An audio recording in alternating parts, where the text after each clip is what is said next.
pertama, di sini saya akan menjelaskan pengertian dari media pembelajaran.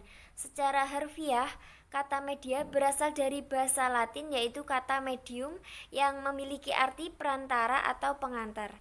Sedangkan menurut Asosiasi Teknologi dan Komunikasi Pendidikan mendefinisikan media sebagai benda yang dapat dimanipulasikan, dilihat, didengar, dibaca dan dibicarakan beserta instrumen yang dipergunakan dengan baik dalam kegiatan belajar mengajar. Sementara itu, menurut Arsyad mengatakan bahwa media apabila dipahami secara garis besar adalah manusia, materi, atau kejadian yang membangun kondisi yang membuat peserta didik mampu memperoleh pengetahuan, keterampilan, atau sikap. Secara khusus, pengertian media dalam proses dalam belajar mengajar cenderung diartikan sebagai alat-alat grafis, elektronik untuk menangkap, memproses, dan menyusun kembali informasi visual dan verbal. Menurut Sadiman, media adalah berbagai jenis komponen dalam lingkungan peserta didik dan dapat merangsanginya untuk belajar. Penggunaan media dalam proses pembelajaran juga harus diselesaikan. Oleh sebab itu, pengajar harus dapat memilih media yang terbaik untuk digunakan saat mengajar. Sedangkan menurut Widada dan Herawati, media pembelajaran yang baik harus memenuhi beberapa kriteria, antara lain kesesuaian dengan materi pembelajaran, kemudian dalam penggunaan, dan menarik bagi peserta didik sehingga tercapai tujuan pembelajaran yang optimal. Pembelajaran pada hakikatnya digunakan siswa untuk mengembangkan potensi pada dirinya. Kegiatan pembelajaran melibatkan dua belah pihak, yaitu peserta didik sebagai penerima pendidikan dan pendidik sebagai pemberi fasilitas. Keutamaan dalam kegiatan pembelajaran adalah terjadinya proses belajar. Menurut Mahmuda, istilah media pembelajaran memiliki beberapa pengertian. Salah satu pendapat memberikan pengertian media secara luas dan sempit. Adapun secara luas, media pembelajaran dimaknai sebagai setiap orang, materi atau peristiwa yang memberikan kesempatan kepada siswa untuk memperoleh pengetahuan, keterampilan, dan sikap.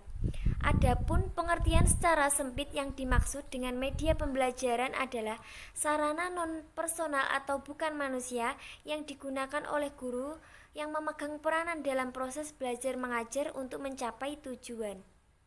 Media pembelajaran meliputi alat yang secara fisik digunakan untuk menyampaikan isi materi pembelajaran. Media pembelajaran merupakan komponen sumber belajar yang mengandung materi instruksional di lingkungan siswa yang memotivasi siswa untuk belajar. Sumber belajar terdiri atas sumber-sumber yang mendukung proses pembelajaran siswa, termasuk sistem penunjang materi dan lingkungan pembelajaran. Sumber belajar mencangkup segala yang tersedia untuk membantu individu belajar dan menunjukkan kemampuan dan kompetensinya. Jadi, dapat disimpulkan bahwa media pembelajaran merupakan suatu komponen sumber belajar yang di dalamnya berisi materi instruksional yang dapat membuat peserta didik menjadi sangat bersemangat untuk belajar. Jadi dapat disimpulkan bahwa media pembelajaran merupakan suatu komponen sumber belajar yang di dalamnya berisi materi instruksional yang dapat membuat peserta didik menjadi sangat bersemangat dalam belajar. Poin selanjutnya yaitu fungsi media pembelajaran di SD atau MI. Pada dasarnya, fungsi utama media pembelajaran adalah sebagai alat bantu mengajar yang dapat mempengaruhi kondisi dan lingkungan belajar yang sudah diciptakan oleh pendidik. Sedangkan menurut Levy dan Lenz berpendapat bahwa fungsi media pembelajaran terbagi menjadi 4. Yang pertama yaitu fungsi atensi. Merupakan fungsi yang menggunakan perhatian siswa agar fokus terhadap isi pelajaran yang ada kaitannya dengan media visual yang ditampilkan atau disertai dengan teks pelajaran. Berdasarkan penjelasan ini, fungsi atensi merupakan seorang guru yang berusaha membuat siswanya tertarik dengan materi yang diajarkan. Fungsi kedua yaitu fungsi afektif. Merupakan media visual yang dapat dilihat dari tingkat siswa membaca teks yang bergambar Gambar atau lambang visual yang disajikan dapat menarik emosi dan sikap siswa. Yang ketiga yaitu fungsi kognitif, di mana media terlihat dari temuan-temuan penelitian yang mengumumkan bahwa media visual dapat mempermudah pencapaian tujuan untuk memahami dan mengingat informasi yang terdapat di dalam sebuah media. Selanjutnya fungsi terakhir yaitu fungsi kompensatoris, di mana media pembelajaran dilihat dari hasil penelitian bahwa media visual memberikan konteks untuk memahami teks bagi siswa yang lemah dalam membaca. Dapat diartikan media pembelajaran berfungsi untuk mengakomodasikan siswa yang lemah dan lambat dalam menerima serta memahami isi pelajaran yang disajikan dengan teks atau secara verbal. Selanjutnya yaitu tujuan media pembelajaran di SD atau MI. Berikut ini adalah tujuan-tujuan media pembelajaran. Antara lain yang pertama yaitu penyampaian materi pembelajaran dapat diseragamkan. Yang kedua, proses pembelajaran menjadi lebih jelas dan lebih menarik. Yang ketiga, proses pembelajaran menjadi lebih interaktif. Yang keempat, efisiensi dalam waktu dan tenaga. Yang kelima, meningkatkan kualitas hasil belajar siswa. Yang keenam, media memungkinkan proses belajar dapat dilakukan di mana saja dan kapan saja. Yang ketujuh, media dapat menumbuhkan sikap positif siswa terhadap materi dan proses belajar. Dan yang terakhir yaitu merubah peran guru ke arah yang lebih positif dan produktif. Selain tujuan di atas, terdapat juga manfaat praktis media pembelajaran dalam proses belajar mengajar, yaitu yang pertama, media pembelajaran dapat memperjelas penyajian pesan dan informasi sehingga dapat memperlancar serta meningkatkan proses dan hasil belajar. Yang kedua yaitu media pembelajaran dapat meningkatkan dan mengarahkan perhatian anak sehingga dapat menimbulkan motivasi belajar, interaksi yang lebih langsung antara siswa dan lingkungannya, serta kemungkinan siswa untuk belajar sendiri-sendiri sesuai dengan kemampuan dan minatnya. Dan yang ketiga yaitu media pembelajaran dapat mengatasi keterbatasan indera, ruang, dan waktu. Yang terakhir, media pembelajaran dapat memberikan kesamaan pengalaman kepada siswa tentang peristiwa-peristiwa di lingkungan, serta memungkinkan terjadinya interaksi langsung dengan guru, masyarakat, dan lingkungan seperti melalui karya wisata, kunjungan-kunjungan ke museum, atau kebun binatang. Pembahasan selanjutnya adalah macam-macam media pembelajaran akidah akhlak di MISD. Sebagaimana yang kita ketahui bahwa media pembelajaran selalu berkaitan dengan teknologi. Begitupun dalam pembelajaran akidah akhlak.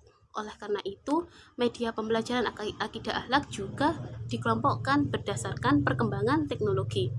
Yang pertama adalah media hasil teknologi cetak.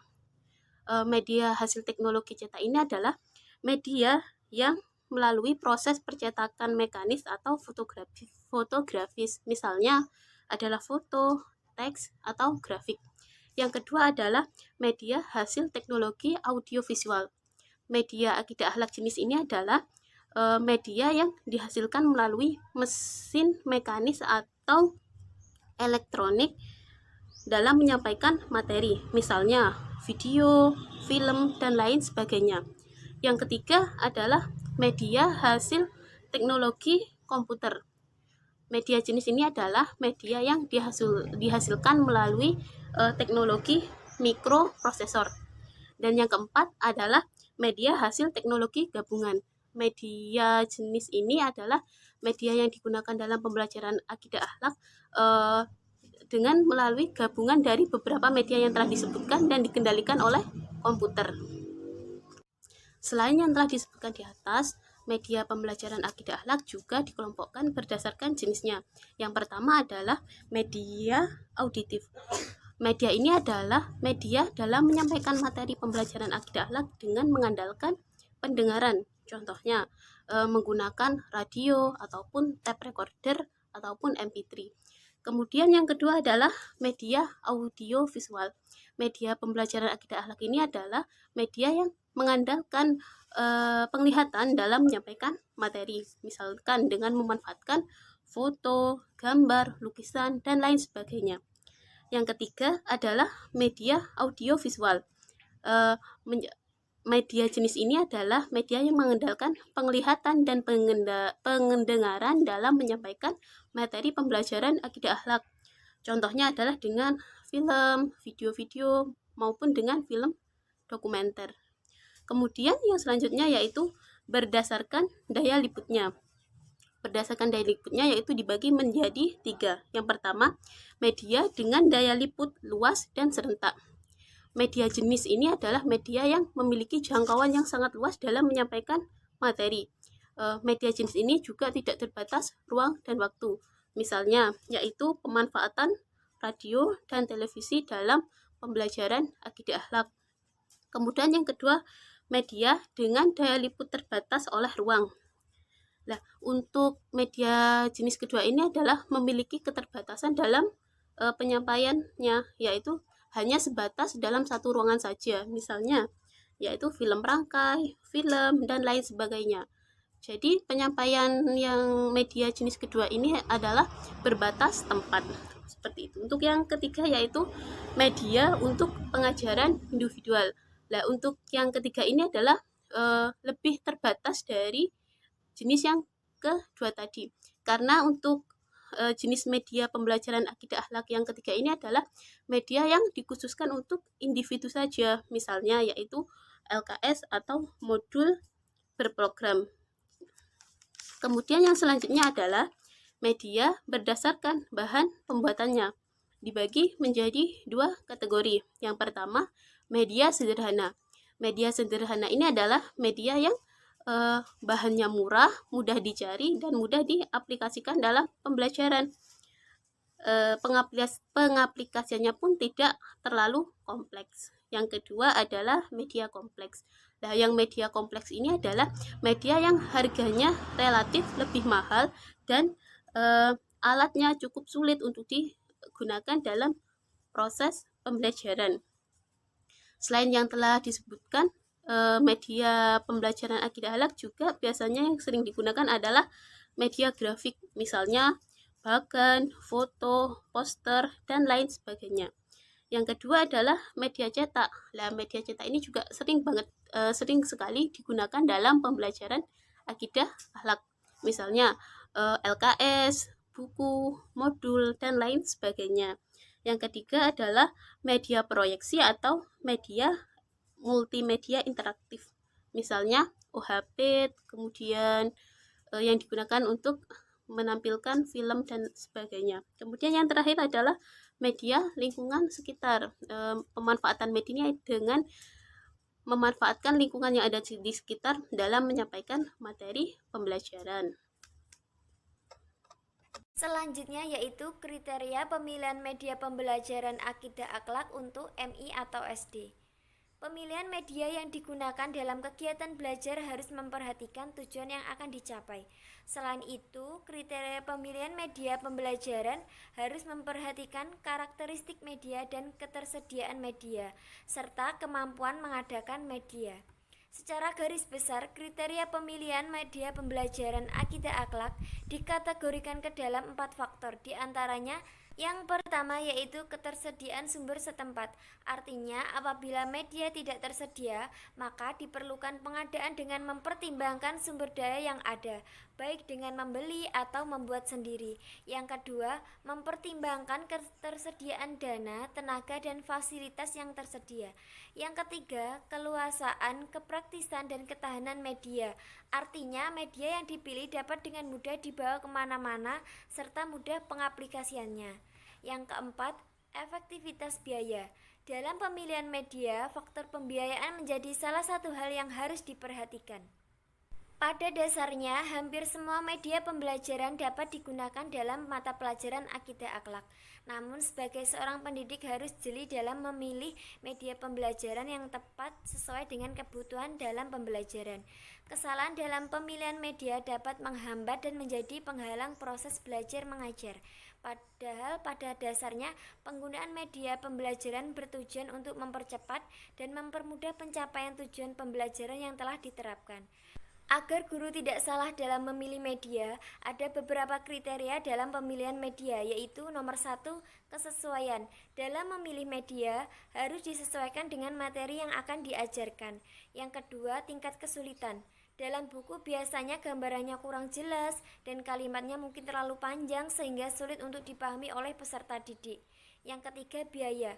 Permasalahan utama dalam memilih media adalah biaya.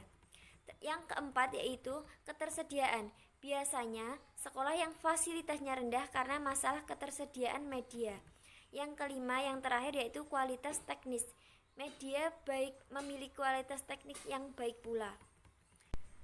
Selain yang telah disebutkan, kriteria yang harus diperhatikan dalam pemilihan media pembelajaran, terutama materi pembelajaran akidah akhlak sebagai berikut. Yang pertama, ketetapan dengan tujuan pembelajaran. Media pembelajaran yang dipilih dalam pembelajaran akidah akhlak harus disesuaikan dengan tujuan yang ingin dicapai. Yang kedua yaitu dukungan terhadap isi materi atau bahan pelajaran. Artinya, pemilihan media harus memudahkan siswa dalam memahami materi pembelajaran. Yang ketiga yaitu kemudahan memperoleh media. Pemilihan media dalam pembelajaran akidah akhlak harus mudah diperoleh guru atau setidaknya bisa dibuat guru dengan bahan dasar yang mudah didapat. Yang keempat yaitu keterampilan penggunaan media. Adapun jenis media yang digunakan, guru harus mampu mengaplikasikan media tersebut dengan baik dalam proses pembelajaran. Yang kelima yaitu tersedia waktu untuk menggunakannya, sehingga media tersebut dapat bermanfaat bagi pendidik dan peserta. Yang keenam yaitu sesuai dengan taraf berpikir siswa. Pemilihan media harus disesuaikan dengan taraf berpikir siswa, agar makna yang terkandung di dalamnya dapat dipahami dan ditangkap oleh siswa.